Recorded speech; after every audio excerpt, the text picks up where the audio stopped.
8h10, l'appel de deux anciens ministres. Ils s'inquiètent de l'éventuelle arrivée au pouvoir de l'extrême gauche. Pour faire barrage, ils demandent à la droite et au centre de se rassembler. Bonjour Hervé Morin. Bonjour. Et merci d'être avec nous ce matin sur Sud Radio, président de la région Normandie, président du parti Les Centristes. Vous êtes donc l'un des deux signataires de cette tribune publiée dans le Figaro. Le second, c'est Jean-François Copé. Hervé Morin, déjà, pourquoi l'extrême gauche vous inquiète-t-elle autant ? Parce que le projet est un projet qui est absolument incompatible avec ce que souhaite la France et l'état dans lequel se situe la France. Incompatible avec ce que souhaitent les Français, c'est ce qui relève de la lutte contre l'immigration irrégulière, de l'ordre, de la sécurité, qui sont au cœur des exigences des Français. Et de l'autre, incompatible avec la situation de la France quand on évoque la question économique et grosso modo 300 milliards de dépenses publiques supplémentaires et 50 milliards d'impôts supplémentaires.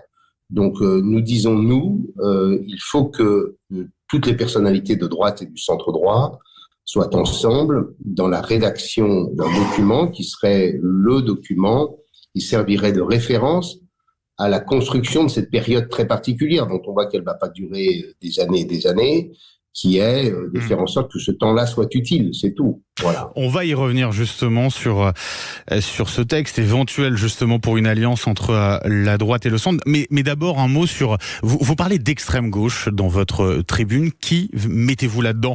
Les Insoumis uniquement ou plus largement le nouveau Front Populaire ? Écoutez, l'extrême gauche, c'est d'abord et avant tout, bien sûr, la France insoumise. Mais ce que je constate, c'est qu'ils ont signé le même document. Voilà, c'est tout. Et donc, en quelque sorte, il y a une espèce de... C'est un accord qui est un accord du déshonneur, quand on y réfléchit bien, quand on pense que le Parti socialiste de François Mitterrand s'associe à LFI, communautariste, avec des relents antisémites. Enfin, c'est ahurissant. Mais enfin, bon, ça c'est le passé. C'est-à-dire que le PS, pour vous, est sorti d'une certaine manière du champ républicain, si je vous suis bien, c'est ça ? Non, absolument pas. Mais le PS avait su redonner un ton, qui était la campagne des Européennes avec Glucksmann, et puis on est retombé dans des accords comme on a connu ces derniers temps, quoi. Mais je rappelle que la gauche n'a jamais fait un aussi mauvais score aux élections législatives. C'est 27% des voix. Vous l'avez vu en tout cas, Hervé Morin, le nouveau Front Populaire est dans l'impasse. Ils sont incapables pour l'instant de se mettre d'accord sur un Premier ministre. Pourquoi avoir peur ? Puisque on a l'impression quand même que ça bloque énormément à gauche. Écoutez, moi je sais que ce que demandent nos compatriotes, c'est que nous ne soyons pas dans la posture. Moi, je constate que lorsque je suis dans ma région et que je discute, par exemple, avec des chefs d'entreprise comme vendredi dernier lors d'une assemblée générale, les chefs d'entreprise disent attention, il faut pas qu'on se retrouve avec un gouvernement qui soit incapable de tenir un minimum les comptes publics, pour prendre ce seul exemple. Bien. Et donc, ce qu'ils demandent, c'est qu'on fasse preuve de responsabilité, qu'on soit pas dans la posture, qu'on ne soit pas non plus dans les arrière-pensées en se disant qu'on est déjà en train de préparer la campagne d'après. Il va y avoir, c'est la décision du chef de l'État, incompréhensible. On a 1 an sans élection possible, puisqu'il n'y a plus de dissolution possible.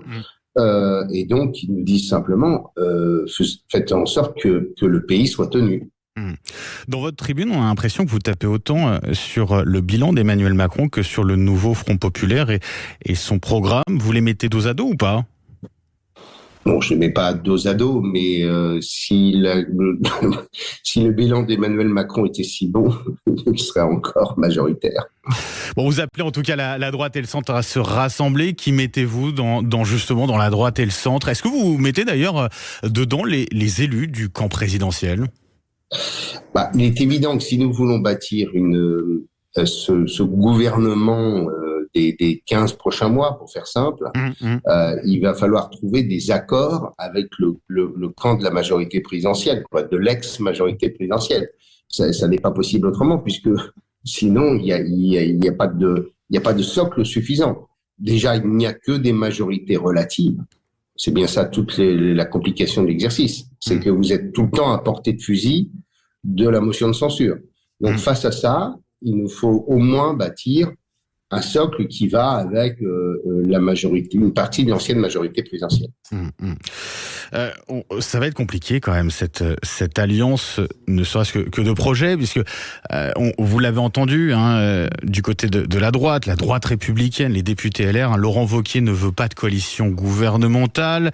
Du côté du camp présidentiel, c'est un peu différent. Ça va être compliqué en tout cas de faire cette alliance entre la droite et le centre, non ? Vous aurez observé que sur ce sujet, Laurent Wauquiez a évolué, puisqu'il était en effet sur l'absence d'alliance complète, et puis désormais, il est sur un pacte législatif. Bon, et c'est en clair ce que nous disons. Après, chacun choisit la façon d'exercer cette responsabilité, soit en étant simplement à l'Assemblée nationale dans le vote des textes, et puis pour d'autres, peut-être de participer à l'exercice gouvernemental. Et ce que nous disons, c'est qu'on ne peut pas simplement dire on reste en dehors, tout ça ne nous regarde pas et on attend simplement que le fruit tombe. C'est pas possible. Refus donc de subir cela. Est-ce que vous avez eu des retours depuis votre tribune d'élus, de députés macronistes ou DLR ? Moi, j'ai eu surtout beaucoup de retours de compatriotes qui m'ont envoyé des messages par tous les réseaux possibles, me disant merci d'avoir fait cet exercice, qui est un exercice de responsabilité. Voilà, je pense que les Français ont bien en tête que c'est extrêmement compliqué, mais ce qu'ils veulent pas, c'est que cette année-là devienne une année effroyable pour la France, parce qu'on a été incapable, par exemple, de bâtir un budget qui soit un budget compatible avec la situation des finances publiques du pays, par exemple. Hervé Morin, si l'on cumule les députés de droite et du centre, on arrive péniblement à 230 élus. Ça va être suffisant pour faire passer des textes, comme vous le dites, que ce soit sur la question des finances publiques ou sur la question de l'ordre, de l'immigration ? Écrivons ce document et après on verra bien, mais au moins livrons-nous à l'exercice. Vous en avez 220, 230 dans ce créneau-là, si je puis dire. Vous en avez à peu près autant sur le créneau de gauche et après vous avez le Rassemblement national. Bien. Eh bien, on verra texte par texte comment les choses se passent. Mais on ne peut pas simplement, je le répète, se dire posture, on reste en dehors et puis on attend 12 ou 18 mois et on retourne devant les électeurs. Ça, les Français ne veulent pas ça. Ils veulent qu'on exerce un minimum le pouvoir qui est le nôtre, qui est celui de bâtir un ensemble raisonnable, cohérent avec la situation du pays aujourd'hui. Et donc avec une feuille de route commune à la droite et au centre. Merci beaucoup Hervé Morin d'avoir été avec nous ce matin sur Sud Radio. Je le rappelle, président de la région Normandie, ancien ministre de la Défense et président du parti